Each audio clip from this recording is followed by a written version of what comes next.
Have you ever arrived at your front door and realized you don't actually remember the drive home?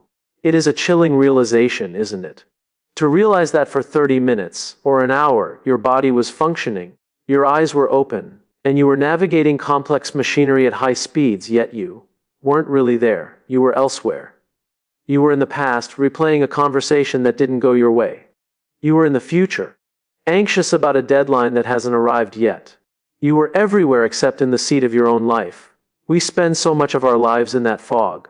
We wake up to the jarring sound of an alarm. We check the notifications to see what the world demands of us, before we've even whispered a word to ourselves. We attend the meetings, we answer the emails, and we head back to bed, only to repeat the cycle tomorrow. We tell ourselves we are being productive. We tell ourselves we are building a life. We tell ourselves that this is just the grind, and that one day, when we reach a certain milestone or a specific bank balance, we will finally be allowed to wake up and enjoy it. But if we are honest with ourselves in the quiet moments before we fall asleep, in those few seconds of silence where we can't hide from the truth, it doesn't feel like building. It feels like drifting. It feels like being a passenger in a vehicle that someone else is driving. The problem isn't that you lack discipline. It isn't that you aren't working hard enough. In fact, many people on autopilot are the hardest workers in the room. They are the first ones in and the last ones out.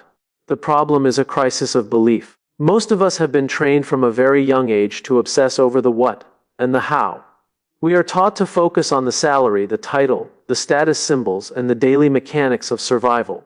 We've become experts at the logistics of living, but we've forgotten the reason we started the engine in the first place. When you lose sight of your why, your brain takes the path of least resistance. It switches to autopilot to protect you from the friction of a life that no longer feels like it belongs to you. It is a biological defense mechanism. If the why isn't strong enough to pull you forward, the brain tries to save energy by making everything a habit. It turns your dreams into routines and your passions into obligations. Think about the way we talk about our lives. We say, I have to go to work. I have to pick up the kids. I have to finish this project. Notice the language of weight. Everything is a burden. This is the hallmark of the autopilot life. When we live this way, we are constantly reacting to the world. We are like a leaf in a stream, moving very fast, but with no say in the direction. We think we are moving toward a goal, but we are actually just being pushed by the current of expectation. Biologically, we are wired for safety and belonging. Autopilot is a survival mechanism. Thousands of years ago, if you stayed in the middle of the herd, you survived. If you did what everyone else did, you were safe. But we don't live in that world anymore. Today, the middle of the herd is a place of quiet desperation. It's a place where we trade our uniqueness for a false sense of security. Fulfillment doesn't live in the middle of the herd. Fulfillment is a byproduct of contribution. It comes from knowing that your work, your presence, and your time actually matter to someone other than yourself. When we live on autopilot, we aren't contributing, we are just consuming time. We are waiting for the weekend, waiting for the vacation, waiting for retirement. We are wishing away the only thing we actually possess, the present moment. Consider the concept of trust. Think of the person you trust most in your life. Why do you trust them? Is it because they have the most impressive LinkedIn profile? Is it because they have a perfect morning routine? No, you trust them because they are consistent in their values. They know who they are, and they show up as that person every single day, whether it's easy or not. They have a why that is bigger than their what. Leadership is not about being in charge of others. It is about taking care of the person to your left and the person to your right. It is about creating an environment where people feel safe enough to be their best selves. But there is a fundamental truth we often overlook. You cannot lead others if you have abandoned the leadership of your own soul. If you are operating on autopilot, you are not leading, you are just managing. And there is a profound difference between a life that is managed and a life that is led. To stop the drift, you have to stop looking at your life as a series of tasks to be completed and start looking at it as a series of choices to be made. We often feel like we have no choice. We feel trapped by our bills, our reputations, and our history. But choice is not about the big life-altering decisions. Choice is found in the micro moments. True confidence doesn't come from knowing all the answers. In fact, some of the most dangerous people in the world are those who think they have all the answers, but have forgotten the questions. True confidence comes from being clear about what you stand for. When you are clear on your purpose, The how becomes manageable and the what becomes meaningful. The shift doesn't require a grand cinematic gesture. You don't need to quit your job tomorrow, sell your house, or move to a remote island to find yourself. You find yourself in the transitions.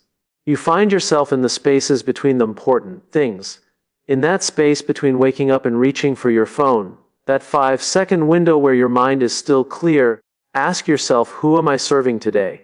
How can I make the people around me feel better for having interacted with me? In that moment before you walk into a meeting, instead of thinking about what you want to get out of it, ask, what environment am I trying to create in this room? Am I bringing anxiety or am I bringing clarity? When we live for ourselves, the world feels small and competitive. We feel like we are constantly running out of time and resources. But when we live for a cause, for a why, for a group of people we care about, the world expands. This is the secret of long-term thinking. People on autopilot are obsessed with the short-term win. They want the hit of dopamine that comes from a like or a completed checklist. But those who have reclaimed their lives are focused on the long game. They understand that a life of meaning is built through small, intentional acts of courage, repeated over years. We are all running a race, but if you don't know where the finish line is, you're just running until you collapse. It is okay to slow down. It is okay to be the person who asks the simple question in a room full of people pretending to know everything. There is a profound power in being the one who is present. There is a quiet strength in the person who can look someone in the eye and truly listen, without checking their watch or thinking about their next response. The realization that you've been on autopilot shouldn't be a source of shame. It should be a moment of awakening. It is the moment the pilot wakes up in the cockpit and realizes they are off course. You don't beat yourself up for being off course, you simply adjust the coordinates and take back the controls. Stop trying to win the day. Winning is a finite game.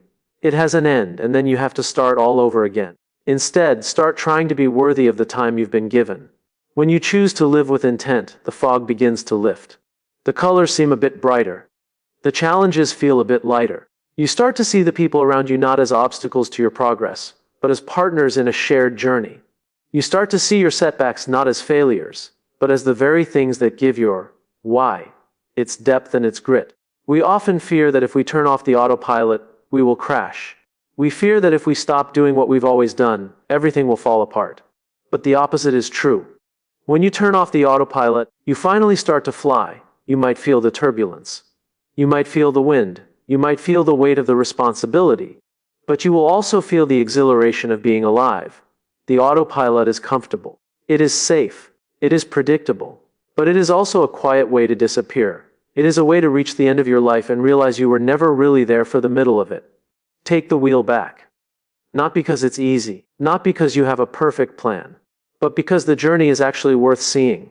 Your life is not a problem to be solved, it is an experience to be had.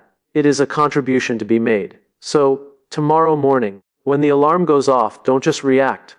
Don't just reach for the world. Reach for your why.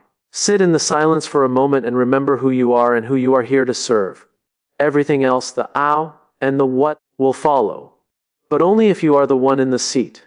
When we finally decide to step out of the fog, we realize that the life we've been waiting for isn't waiting for us at some distant finish line. It is waiting for us in the very next breath. We often think that the opposite of autopilot is high-intensity effort. We think it means more coffee, more hustle, and more noise. But the opposite of autopilot is actually presence. It is the ability to stand still in a world that is screaming at you to move faster.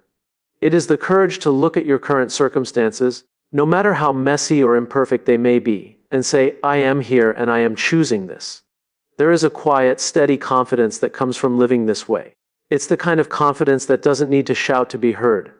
When you know your why, you no longer feel the need to compete with everyone else, because you realize that no one else can run your race.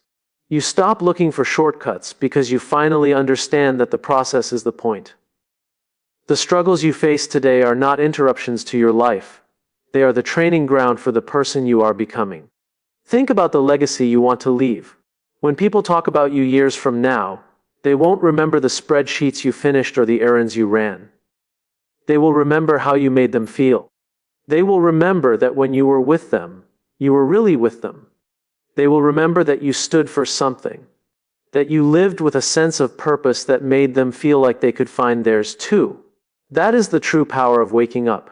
It radiates. When you stop living on autopilot, you give everyone around you permission to do the same. You become a leader not by title, but by example. You become the person who brings calm to the chaos, simply because you are no longer a slave to the momentum of the world. So, as you move back into the rhythm of your day, I want you to carry one thought with you. Your time is the only truly finite resource you have.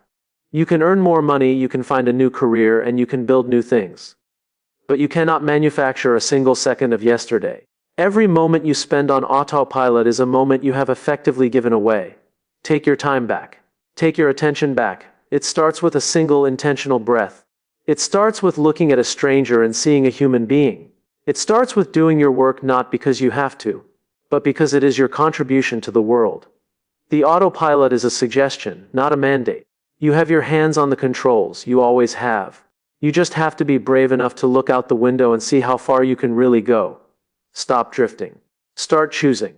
And remember that the most important journey you will ever take is the one that happens between the person you were taught to be and the person you actually are. The wheel is yours. What happens next is up to you.